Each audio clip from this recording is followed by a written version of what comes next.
Hi, everyone. I'm Elaine Dimopoulos, and as you heard, I had the honor to serve as the 2010-2011 Associates of the Boston Public Library Writer-in-Residence, and I'm now a proud member of the Writer-in-Residence Committee. It is my great pleasure to introduce this year's outgoing Writer-in-Residence, Danielle Emerson. Danielle is a Diné writer from Shiprock, New Mexico on the Navajo Nation. She spent her residency writing Shiganda Told from Home short stories, a young adult anthology of varying length short stories that include themes of grief, community, queerness, tradition, and identity. She has an immense gift at describing the complex yet enduring bonds between family members, and she writes with honesty and elegance.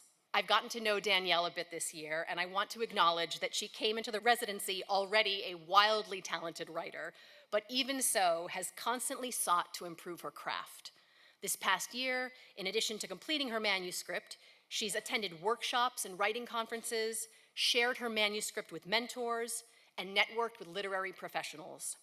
Her work ethic and her drive distinguish her residency and convince us all that there are no doubt great things coming to her on her writing journey.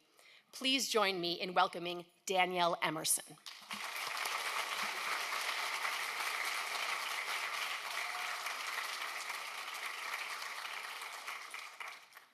Yat Danielle Emerson in a share, class chit in the shle, tatnas on the bashes chi, ado ashi he das basset che, tachi ne da chanelle, natani nes shigande, got ego edine adzan the shle. Good evening, everyone. I'm so grateful to be here and so grateful to see everyone else here. My name is Danielle Shantine Emerson. I am the Reg Tree clan, born for the Tango clan. My maternal grandfather is the Salt clan, and my paternal grandfather is Red Running Into the Water people. I am from Shiprock, New Mexico, and I am a Diné, or also known as Navajo woman. Before I start, I would like to pay respects to the people of the Massachusetts and Pawtucket tribes, though of course land acknowledgements aren't necessarily the only way that we can acknowledge Indigenous presence or scholarship or excellency, but we're gonna do it. This is the most that we can do at this point. There are communities that are living and resisting presently. We also give honor to the land itself, which was stolen from and remains sacred to the Massachusetts and Pawtucket people. So during my time at the library, I worked on a heartfelt collection of young adult short stories, as you heard, detailing the Navajo life and culture. Each story is heavily influenced and inspired by a unique image, dream, name, and or memory, drawing from a place of home, wherever that may be. My inspiration for this collection started with a need to heal and to combat Native and Indigenous erasure in published YA and children's books. According to the Cooperative Children's Book Center in 2022, 1.5% of children's books were written by Indigenous peoples. I grew up surrounded by my loved ones and my culture, but I didn't see books about and by Native peoples, especially not in school. I want to encourage and uplift positive representation of Native and Indigenous peoples, especially for younger readers in middle grade and high school. This need for support and care for my Diné community has always been my motivation for writing this short story collection. I will say that over the year, my plans for this short story collection sort of got a little upheaved, as two of the short stories I planned to include just kept getting longer and longer and longer. And at first, I did my best to cut them down or hinder their progress, but eventually I realized that those stories needed to be longer. And even though it shifted things around in my collection, those stories wouldn't be what they are now without my stepping back and trusting the process. I was asked to give some new advice to the new writer-in-residence, so after some thinking, I want to share the importance of stepping out of the office, of stepping back from the page and exploring the library. I didn't learn this till the end of my residency, but a mentor once told me, when you look away from something and then look back, there's going to be a change, because you're stepping back and then stepping back to the page with new emotions, new thoughts, and feelings, even if those feelings were fueled by a quick coffee break at the Newsfeed Cafe. So Yeezys, I want to encourage you to build community in the library in Boston, and while the office is a great napping spot, try spending some time exploring. Before I start my reading, I want to thank so many people for supporting my writing: my mom, my late father, my younger siblings, Truman, Taylor, and Sarah, my Aunt Angie and cousins Nina and Arvin, who are all watching currently from New Mexico. My Aunt Lou and my cousin Kim, who are also watching. I also want to thank my friends for being here, Lainey, Shandine, Lynn, and Sean. I also want to thank my close friends, Michael and Rosalind, for all those years in either high school or undergrad, sitting with me, writing, and listening to me complaining about writing. Thank you to my partner Nathaniel for encouraging and uplifting my writing, especially as we figure out life together. Thank you to my previous mentors, Professor Rick Moody, Laird Hunt, Emily Hipchen, and Sarah D'Angelo. They all saw promise in my work and provided so much support. And finally, thank you to the associates of the Boston Public Library for providing such an amazing opportunity that will continue to support so many amazing writers in the future. I will now start my reading. So this is a short excerpt from a short story titled Nejone, means beautiful.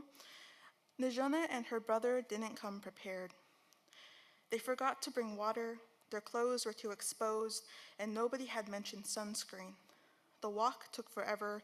They walked in a straight line, stepping over dry weeds and bunches of miniature cacti. The clear sky hurt Nejone's eyes, forcing her to squint past choppy banks. She could feel the heat from the hot sand through her shoes. If they stood too still for too long, no doubt their feet would burn. Nobody wanted to carry the urn. It was heavy and warm in Nejone's arms. When you're the oldest, you're automatically the urn carrier. She had to keep shifting it from her left arm to the right, then from her right arm to the left. Nejone did her best to keep the sides from grazing her wrist, but it still stung. Everything stung. Her feet stung, her arms stung, the back of her neck stung. At the top of the rocks, Nejone undid the urn. The plan was to pour the ashes over the edge of the sandstone cliffs and hope it fell downward. But it turns out cremated ashes are bagged. Nejone and her brother didn't know that. They thought, like most people probably did, that the ashes were poured into the urn as it was, as ashes and nothing more. Nejone tried not to focus on how weird this was, tearing your father's plastic cremation bag. The ashes got on Nejone's hands, but she didn't feel too weird about that part. The whole thing was weird because she didn't expect her dad's ashes to be bagged with a black zip tie, like a piece of trash. Once Nejone opened the bag, she attempted to pour the ashes over the edge, but it didn't work. The wind suddenly changed directions, and the ashes blew straight into her face, and a good amount got in her mouth. Nejone noticed, instantly, how pleasantly it didn't taste like anything. It was just rough against her teeth, like sawdust. Some part of her mouth, the part that housed memories and scars in its tissues, was reminded of the old pieces of clay she used to eat under her father's art table. She remembered swinging from leg to leg, reaching up with small hands to snatch pieces of fresh clay from his crow figurines, picking off claws and feathers and tips of crow beaks. Maybe her father's ashes actually tasted like clay. Some of it got in Nejone's hair, turning it stiff and clumpy. She was surprised by how much her hair felt like she just put on hairspray. It got all over her clothes, and no matter how many times she brushed off her pants and shirt, it wouldn't go away. The wind kept blowing it in Nejone's face, and her brother saw it all happen. For a moment, they were a little disgusted. They weren't sure how to react, but eventually Nejone made eye contact with her brother. Did that just happen? A moment passed, and the wind blew a couple of weeds into her eyes, and she did her best to brush them out of the way. Nejone's brother kept looking at her, and soon they were both laughing. They laughed so hard their chests started to hurt. Nejone laughed so hard she almost started crying, and she could also see it in her brother's eyes, the strange need to cry, but also laugh at the damn same time. Nejone couldn't breathe. Everything felt so fucking hilarious and sad all at once. Maybe that's what she should say in her father's obituary. So fucking sad and hilarious all at once. Their mother was just over the rocks, and Nejone was pretty sure she thought they were going crazy with all the insane laughter. Slowly, their laughter died down, and Nejone, hands on her knees, head turned down, muttered a slight Jesus Christ before returning her attention to the empty bag of ashes. She realized that those ashes and that urn didn't feel like her father. In her mind, he was already gone, long before she tasted his ashes, and long before she got the phone call. Not dead, gone. Together, Nejona and her brother walked back, meeting their mom halfway. The walk felt shorter, but the heat didn't really change.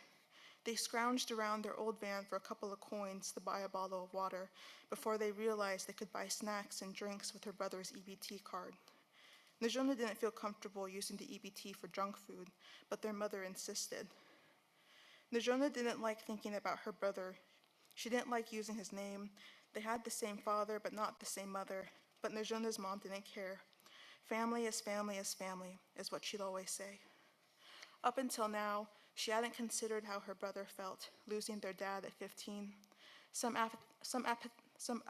This is a word that I always have trouble pronouncing. Some apathetic part of her didn't really care and convinced herself that just by being male and looking like him, the loss of their father didn't affect him as much, or at least not as much as her. Ever since her brother was old enough to walk, people always commented on how much he looked like their father. They pull out photograph after photograph, holding them in front of Nejona's face in a gesture that almost felt childlike. Look at your dad and your brother. Don't they look alike when he was his age?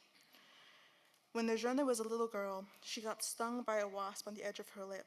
It turned an ugly purple that refused to heal, and while it hurt like crazy, she loved the attention. Does it hurt? Oh, are you okay? Oh God, that looks bad. Ouch. Her looks were never compared to her father, and especially not her mother, who was said to be a local beauty that broke more hearts than she loved, turning down every guy that asked her out until she met her father and saw his gorgeous long braided hair. Nejona's mother named Nejona because it meant beautiful and harmonious in Dinebazad. But when Nejona grew up, she knew without anyone telling her that she was a disappointment. The old bee sting on her lip never really went away. Instead, it prickled and swelled whenever someone said her name with a raised brow or compared her brother to their parents. Nolan looks just like you. Oh, that's funny. He's not related to me, but we're still family. Watching her brother from the back seat, Nejona could feel the phantom pain now, twisting like her father's old pocket knife, a strange sense of jealousy, because even though Nejona was covered in the remnants of their father's ashes, she didn't feel any closer to him. In the passenger side mirror, Nejona watched as their mother tended to a bad sunburn, noting how her arms looked as red as the rocks they walked over that day.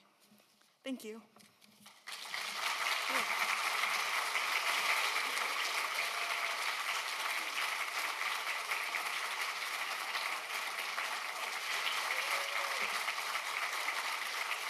So who am I and what am I doing up here accepting this wonderful manuscript? Good evening. I'm David Leonard. I'm the president of the Boston Public Library, and it is my privilege to welcome you all to your library.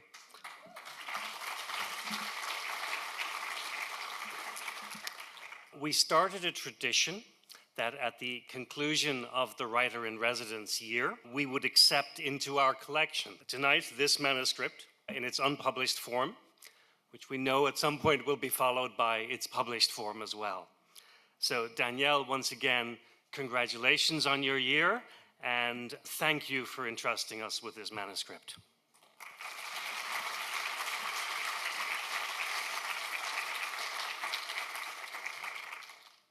Just a few words of greetings. Also, I want to congratulate the associates on an amazing 20 years of history of this program. And for those of you who are frequent attendees, you know this is one of my favorite programs of the year. Don't tell the other program organizers. But why? It brings together in a very special way the two things that library at its core are about: reading and writing. We read to be inspired to write. It is writing without which we would not have anything to read. But also, this celebrates emerging authors, and in particular, children's and young adult literature, which have a special place in opening the imagination of our youngest patrons, in helping them on their journeys of self-discovery, and in claiming their place in the world. And so this may feel like just a book. It doesn't to Danielle, I know. But it is a special moment in the work of production, in the work of writing, in the creation of reading materials, and in the creation of library. This is all the more important today as books throughout this country and indeed the world are being challenged, especially the very books that are most needed by our youngest patrons. And so I will report to you that no books are banned here at the Boston Public Library.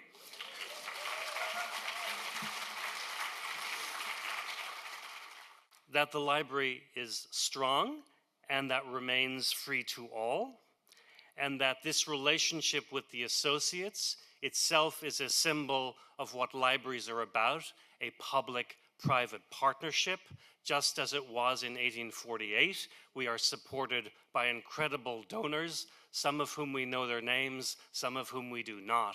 And so tonight we celebrate that, and we will now move on to hear about the incoming writer in residence. Thank you for being here. Thank you for watching. Congratulations to all of the readers and writers in the audience.